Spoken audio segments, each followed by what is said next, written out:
The Astral Warriors, Part 2, Episode 4. Hello again. Thank you for being here with me once more. I hope you are very well today. I am Marie. Hello, welcome to my channel. This information can be seen as science fiction, or as the viewer sees best, and I post it for entertainment purposes only. Still, I take my information very seriously, and for whoever has eyes to see. I am writing this on the morning of October 9th, 2024. This is a continuation of the last videos on this subject, especially the last one, the Astral Warriors Part 1, so I strongly suggest watching those to know how I got to everything I will say here today. The concept of astral warriors makes us all think of positive spiritual entities going around in golden armor, wielding a sword against all things evil, much as archangels are depicted.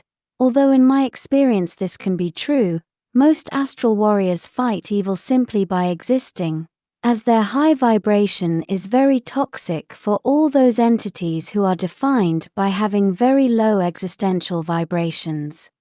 A high vibration being in a low vibration realm is like a candle in a dark room. One is enough to disrupt darkness, and therefore those entities will do whatever is in their power to extinguish its light, as it is literally destroying their darkness and their evil realm with it. This means that by definition, all positive, high vibration starseeds are astral warriors, especially on Earth. As a note, starseeds are not unique to planet Earth and its realm, as they occur all over the universe, and inside all stellar cultures and societies. They jump from one experience to another, sampling what it is like to be a member of one or another biological race, all in their eternal quest for knowledge and expansion. As I have explained before and in another context, starseeds on Earth don't need to be on a mission, as missions are seen with Earth's social parameters and ideas.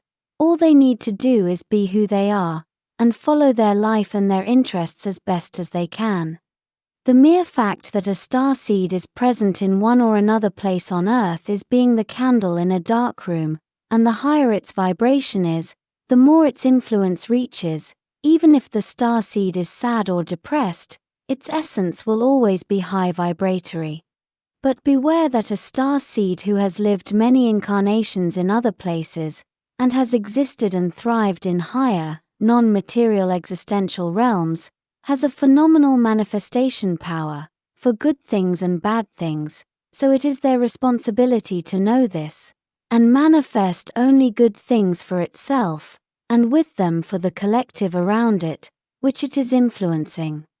Self-control in all aspects of life, determination and emotional control is essential not to fall into a destructive mental spiral that will manifest ugly things with appalling speed, as compared to someone else, who is more normal and less powerful, for lack of better words.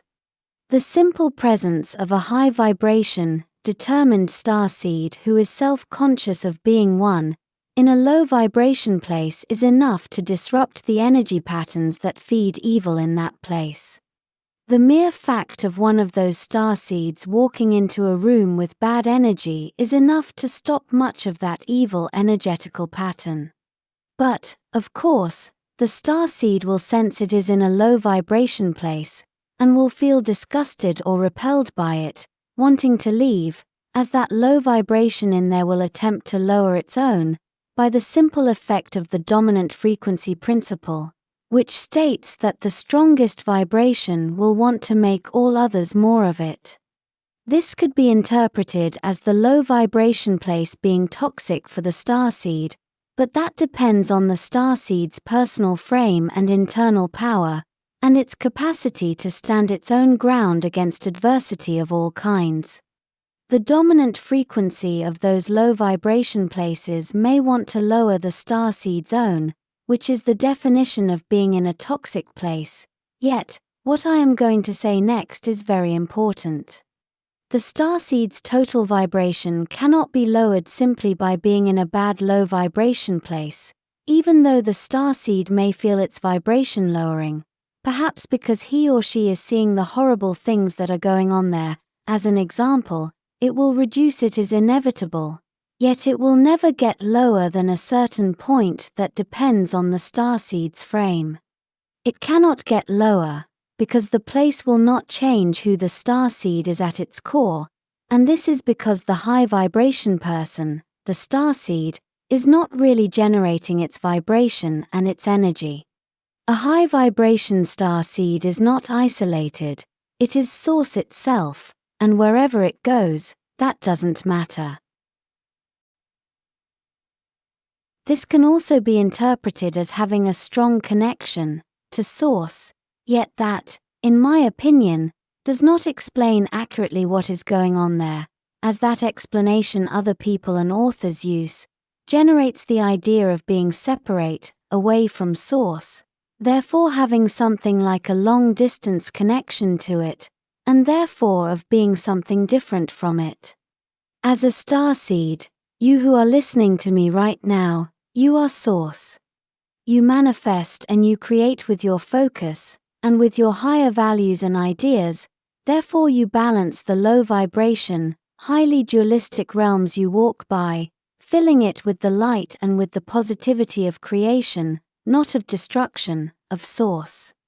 Even when you have made mistakes throughout your life, you must know that back then you always acted with the best information that was available to you at the time, and you concluded that it was the best possible course of action, even though in the end things didn't turn out as you had wished.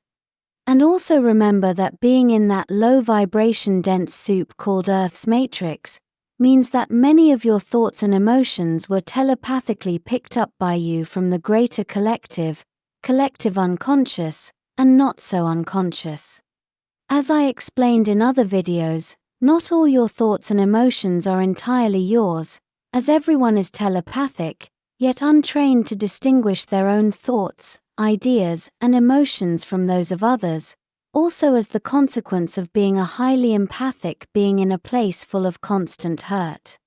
And also remember that all those lower astral entities and creatures will do anything possible to target and lower the vibration of those star seeds who are disrupting their beloved dark realm, where they are being manifested as egregores, spawned from the darkest corners of the collective unconscious.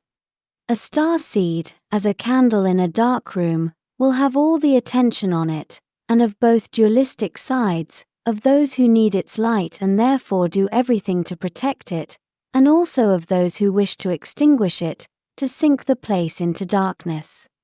This is perhaps the simplest explanation of why so many star seeds on Earth feel so targeted, and by all sides.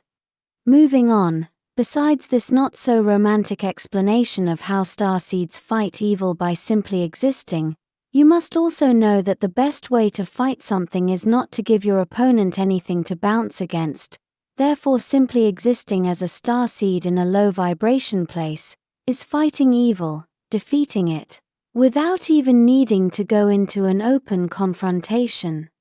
This is because a direct fight may be exactly what the evil entity wants, yet the mere existence of a strong-framed, determined star seed who is being itself, as source itself, is a power those entities cannot fight against, because there is nothing to fight against, as the high vibration star seed is unreachable and untouchable, inside its armor made of high vibration source energy.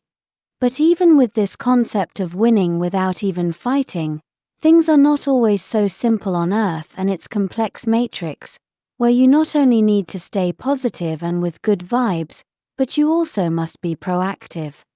This is because things there in that Earth realm are slow to manifest, as compared to how things come to be in higher realms, and even with the superior manifestation power of a source star seed. This is where the old saying comes into play.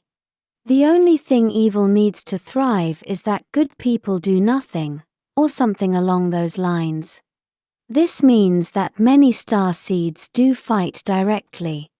They fight not only by simply existing, because many do organize and start to share their knowledge with others through books, videos, and similar media, as well as actively and physically working to help other people and sentient creatures in need.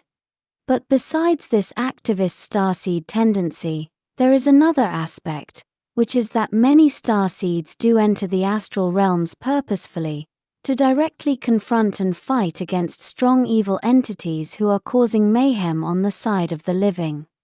I see this astral warrior subject is immense, and it is taking several videos to share, and perhaps there may be many more to come. There is a lot more to say, and I haven't even been able to get to the actual astral warriors with a sword and all, even though it was my intention today, because Starseed's mission was extensive as a subject, and critical to share as it involves all of you directly. But for now, I will leave it here. This will be all for today. As always, thank you for watching my video, and for liking, sharing, and subscribing for more. It helps this channel grow a lot. And I hope to see you here next time. With much love and appreciation, your friend, Marie Swaruu.